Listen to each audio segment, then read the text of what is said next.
Assalamualaikum warahmatullahi wabarakatuh. Selamat siang semuanya. Terima kasih telah menyempatkan waktunya di dalam presentasi ini.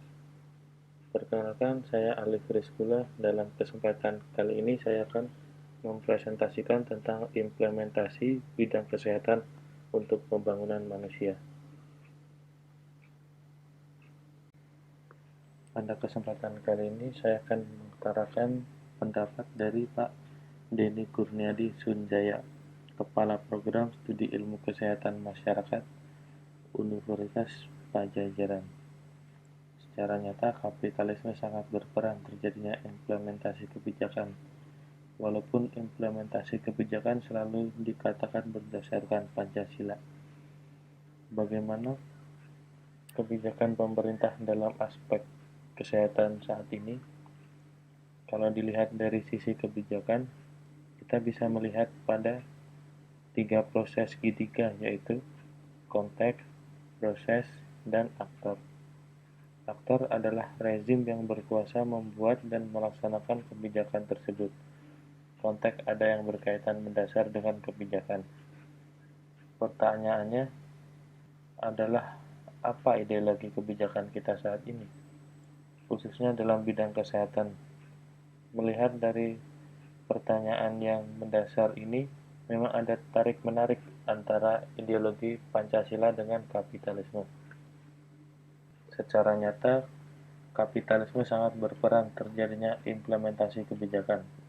Walaupun implementasi kebijakan selalu dikatakan berdasarkan Pancasila, namun kita akan bisa memahami mana yang berlandaskan Pancasila, mana yang bukan. Seharusnya sosialisme lebih banyak daripada liberalisme. Namun dari sisi konten sebetulnya sudah cukup banyak pembangunan manusia yang memperhitungkan aspek kesehatan. Saya melihat hal yang paling bermasalah saat ini adalah implementasi kebijakan. Hal ini bisa dilihat dengan menggunakan analisis kebijakan siklusnya. Masalah implementasi, formulasi kebijakan, implementasi, dan evaluasi. Beberapa hal baik sudah dilakukan, hanya saja implementasinya yang belum muncul.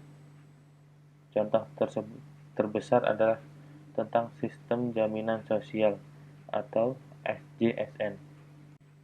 Kemudian, kenapa mengambil contoh SJSN? SJSN termasuk kebijakan yang sangat bagus dan sudah lama dibuat dan memang sangat kita tunggu. Kita sudah termasuk terlambat dalam menerapkan kebijakan SJSN ini. Ini disebabkan kita menunggu undang-undang yang menerjemahkan kebijakan tersebut. Undang-undang BPJS kan baru 2011, 7 tahun kita menunggu. Artinya masalah di implementasi kebijakan kenapa lama membuat undang-undang operasionalnya. Kalau dilihat dari sisi teknologi, kita juga sudah cukup mampu.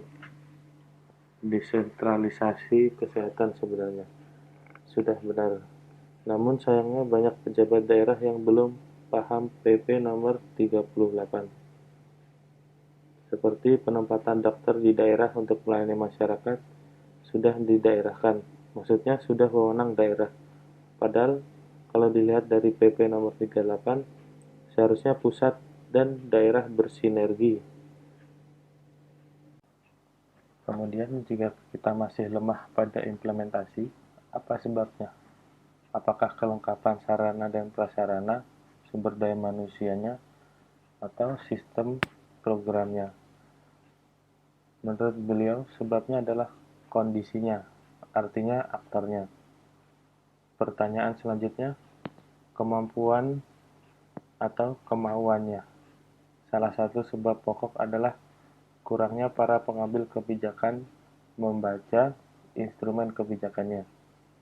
Bagaimana memahami jika kebijakannya belum dibaca? Seringkali pusat menganggap daerah seolah-olah tidak tahu apa yang harus dikerjakan. Padahal mereka yang pusat yang memang belum membaca aturan kebijakannya, seperti PP nomor 38. Jadi analoginya seperti manajemen toko milik sendiri berbeda dengan supermarket yang memiliki SOP mulai dari manajer sampai karyawan. Satu kementerian teknis dengan Kementerian Keuangan. Sudahkah ada satu pemahaman bagaimana membedakan keadaan darurat dan skala prioritas? Misalnya, apapun yang terjadi, bagaimana bisa melindungi kesehatan anak-anak dahulu ketimbang masalah administrasinya. Seperti kondisi di Jawa Barat saat ini, ada banyak sekali anak-anak yang secara ukuran gizi sangat mengkhawatirkan bagi perkembangan pembangunan manusia 20 tahun ke depan. Tapi proyek kesehatan yang baik ini malah dicoret, hanya karena masalah administrasi keproyekan. Kalau di Amerika sendiri, ada pragmatisme, apa yang harus didahulukan, dan baru kemudian urusan keadministrasian bisa dilakukan belakangan. Jadi, visinya menyelamatkan uang negara atau menyelamatkan anak-anak memang bisa jadi bertentangan dengan administrasi. Tapi kalau tidak ada penyimpangan yang sebenarnya tidak masalah, jadi kita harus menyiapkan sistem untuk kondisi normal dan sistem untuk kondisi tidak normal. Dibutuhkan pemimpin yang mengambil keputusan cepat di saat normal, di saat tidak normal, implementasi kebijakan yang menjadi pekerjaan rumah pemerintah. Seringkali pemerintah pusat dan daerah berbeda keinginan. Contoh lain seperti Provinsi Jawa Barat adalah tentang orang yang mengidap gangguan mental emosional. Dari 20%, gangguan jiwa berat 0,4%. Kalau secara nasional yang mengalami gangguan jiwa berat sebesar 600.000 jiwa. Artinya, masalah itu ada di sana. Sekarang kita lihat berapa anggaran yang dikeluarkan untuk menanggulangi gangguan jiwa berat. Sehat itu berdasarkan undang-undang nasional dan internasional. Adalah sehat fisik, mental, sosial, dan spiritual. Masih banyak masyarakat yang dipasung, namun ditutup-tutupi. Kami pernah membuat program survei and response mengobati mereka, namun setelah sembuh dan kembali ke rumah, penyakitnya kambuh kembali. Ini disebabkan karena aturan yang melarang puskesmas di daerahnya dilarang menjual obat-obatan yang dibutuhkan.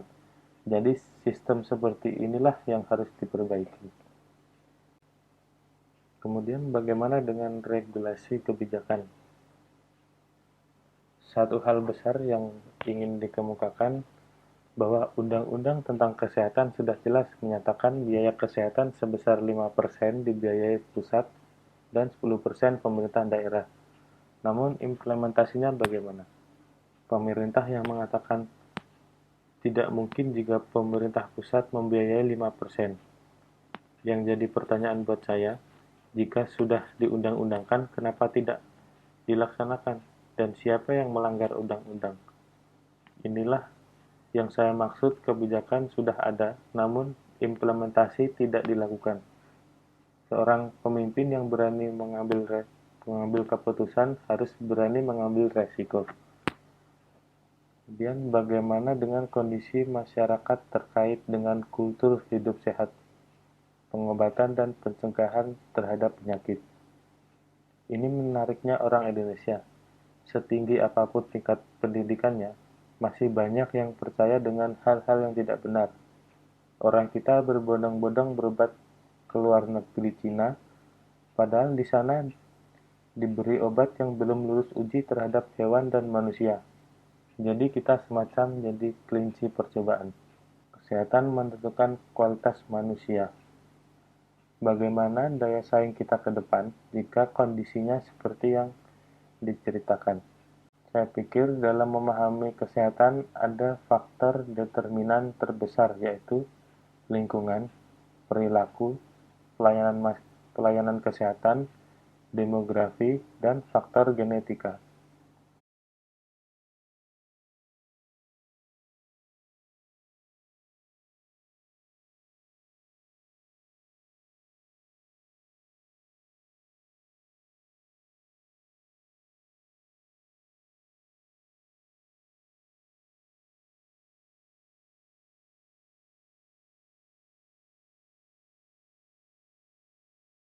Contoh 2004 sudah ada SJSN atau sekian puluh tahun tidak ada asuransi sosial.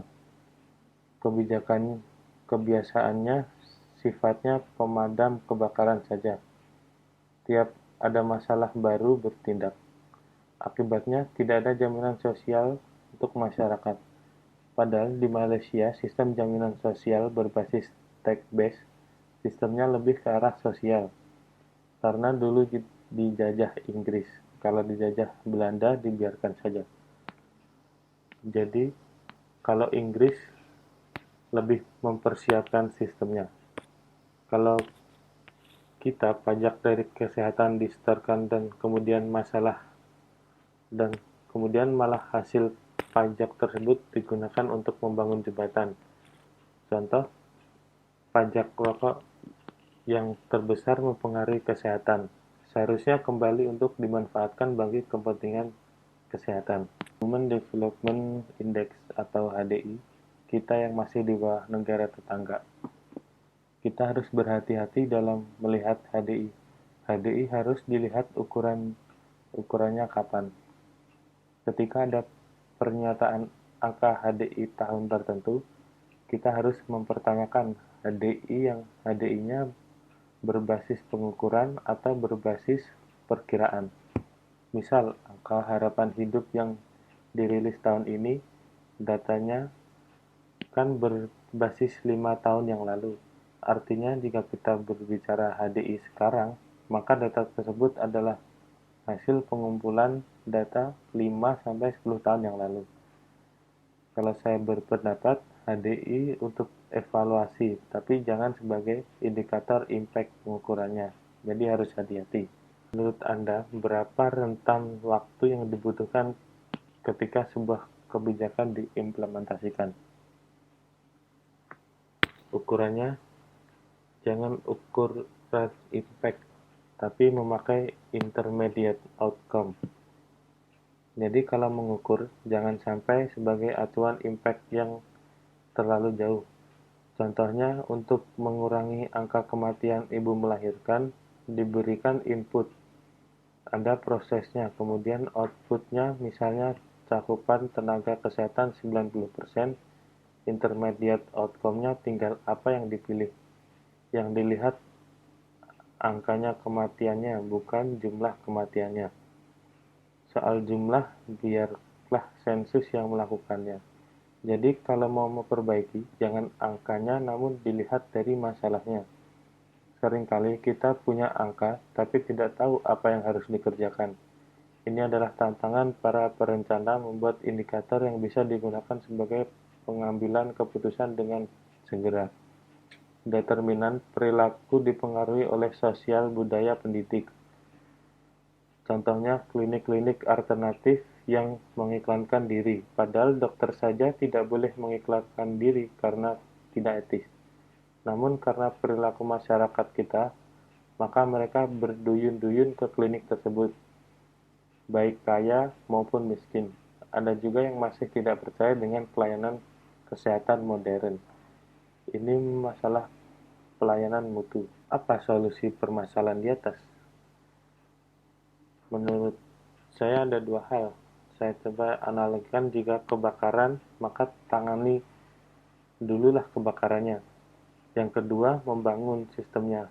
Baiklah, jika kita memberikan charity atau bantuan kesehatan dan lain-lain, tapi juga harus membangun sistemnya.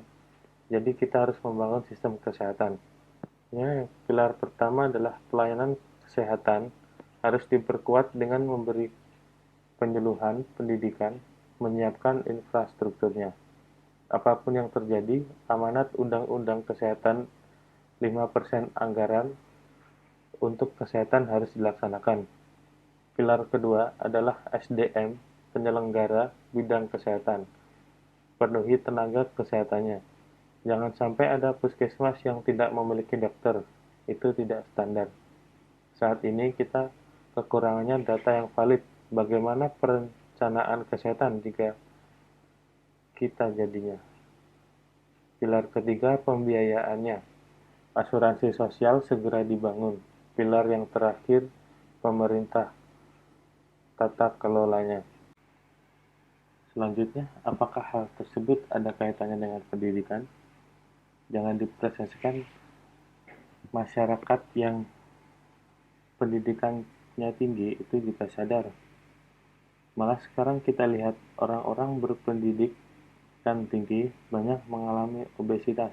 Banyak sekali penyakit-penyakit yang semakin banyak pengidapnya. Percuma saja para perencana meningkatkan pembangunan ekonomi sementara meninggalkan pembangunan kesehatan. Misalnya, ada 100 anak yang akan diimunisasi, dan yang diimunisasi 80%, sedangkan 20% tidak.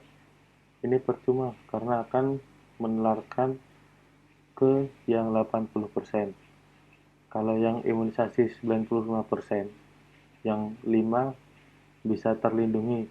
Angka-angka ini yang harus terpenuhi. Bagaimana anggaran kesehatan saat ini yang belum sampai 5% sebagai amanat undang-undang? Seharusnya penuhi dulu amanah undang-undang yang 5%. Kalau bicara anggaran, saya melihat ada masalah equality dan adekuasi. Minimal kebutuhan yang harus dipenuhi. Bagaimana urutan prioritas bidang kesehatan dibanding bidang lain? Kalau untuk kepentingan publik, harusnya menjadi prioritas nomor 1. Jika untuk private, tidak harus nomor 1. Misalnya untuk membangun rumah sakit, dahulukan membangun yang primary health care. Kalau melihat aspek kesehatan, jangan dilihat seseorang sehat atau sakit, namun lihatlah apakah kesehatan itu mempengaruhi produktivitas atau tidak. Pada akhirnya masalah kesehatan akan mempengaruhi aspek lainnya. Kemudian bagaimana pendapat Anda mengenai kesehatan dan pendidikan seperti dua sisi mata uang yang tak bisa dipisahkan? Saya prihatin melihat biaya masuk fakultas kedokteran semakin mahal. Ini ciri-ciri kita sudah bergeser ke arah kapitalisme dan liberalisme. Kenyataannya, saat ini kita berada pada suasana liberalisme dan kapitalisme. Market base, ada yang jual, ada yang beli. Padahal secara umum, 20% kaya, 80% miskin. Namun karena kita hidup di ideologi Pancasila, kita harus mengatasi kegagalan pasar dengan cara memperkuat puskesmas. Jika ada rumah sakit yang komersil dengan pasar orang kaya, ya biarkan saja. Namun pemerintah harus membuat regulasi yang memperkuat primary health care. Pemerintah harus memberi asuransi sosial bagi rakyat. Rakyat juga harus berpartisipasi. Yang mampu pun ikut membayar premi asuransi sehingga pasti akan membantu bagi yang kurang mampu. Sebanyak apapun dana yang dikeluarkan bagi kesehatan akan seperti uang dibuang ke lautan karena tidak melihat promotif dan preventif. Pemerintah harus melihat promotif preventif. Kemudian bagaimana hal-hal yang kontradiktif dapat menghambat bidang kesehatan yang sudah benar di jalurnya? Secara teknis bisa diatasi jika menempatkan sumber daya yang benar. Dengan berjalannya pendidikan, perilaku masyarakat bisa dibetulkan, tetapi atmosfer yang membentuk ini semua, jadi negara harus mengkondisikan masyarakat yang tertib. Jadi kalau regulasinya keras yang mendidik, pasti bisa diatur. Jangan sampai peradaban kita mundur. Seringkali, pendidikan agama tidak tergambar dalam prakteknya sehari-hari. Negara kita menetapkan kesehatan itu mencakup fisik, mental, sosial, dan spiritual. Sekarang pada aspek spiritual, apa kurangnya? Membangun tempat ibadah. Berapa yang ke tempat ibadah? Bisa dilihat dari pemetaan ini, di Jawa Barat saja puskesmas belum bisa mencakup semua masyarakat. Bagaimana puskesmasnya memang gratis, namun biaya opportunity yang mahal. Artinya, biaya akses transportasinya jadi mahal. Harusnya aspek perencanaan yang dipikirkan oleh pemerintah daerah juga ada strategi dari pusat.